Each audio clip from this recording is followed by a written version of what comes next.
Well, government watchdog Judicial Watch finally receives a FISA warrant for Carter Page after months of waiting for the Justice Department to respond to demands for those documents. One America's John Hines brings us part 2 of his interview with the group's director of investigations. Take a look. Now, this would seem to comport with what the House Intelligence Committee, Chairman Nunes had a memo which came out. Talk about how this may or may not comport with some of the findings from that. Yeah, well, I mean, it's a virtual confirmation or affirmation of what Nunes talked about, which is that this uncorroborated, unverified, just kind of salacious smear document, was a Democratic Party opposition research event or tool, and although completely unverified, no substance to it, it was enough to use as a smear tactic or campaign. And then Fusion GPS sort of recycled the story through Michael Isikoff at Yahoo News to give it some sort of credence or credibility or appearance of confirmation when there wasn't.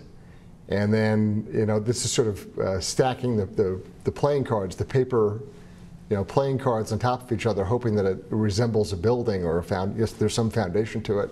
There isn't.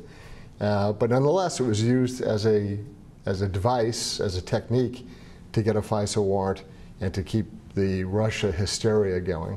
Now, this wasn't granted just once, but a number of times, correct? Yeah, it's really disturbing because, one time is bad enough, but they went back in for renewals of it, the last being in June of 2017.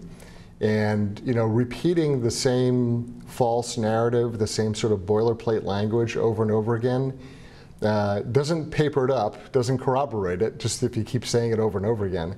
It actually compounds the damage, right? Because they have a duty, they have an obligation to tell the judge the full story, all the facts. And when they were forced to cut Christopher Steele loose, the FBI was, because he was shopping around this information, he was not exclusively reporting to them. When they had new information, new facts, new developments, they weren't included in the warrant application.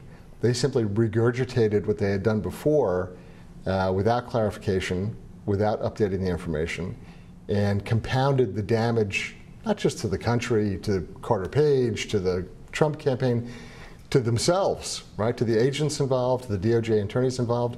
They're lying, and they keep compounding the lie each time.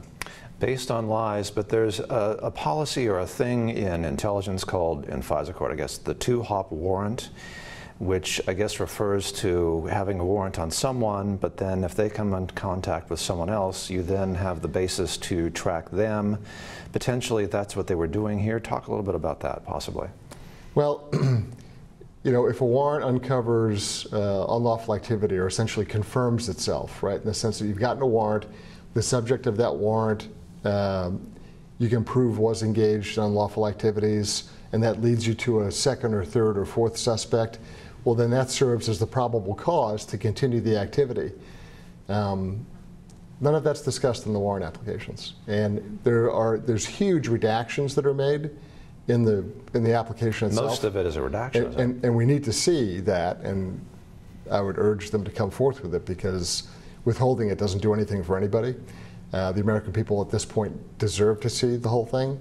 There are probably some elements of it that are rightfully withheld. There's some very narrow language that they don't want to discuss openly, and I understand that. But there's pages and pages of material that could be released. And so if they're going to make the argument that, aha, we uncovered more bad guys and more bad stuff, well, then that needs to be explained to the American people. So far, nothing. Well, the Department of Justice releasing what would be an historic document in response to a Judicial Watch lawsuit. You're part of history, Chris Farrell. Thank you for talking to One American News, and there you have it. Back to you all in the studio. Want to see more videos like this? Click on the link below and subscribe to One American News on YouTube, and call your cable provider and kindly demand that One American News is added to your lineup. Call and subscribe today.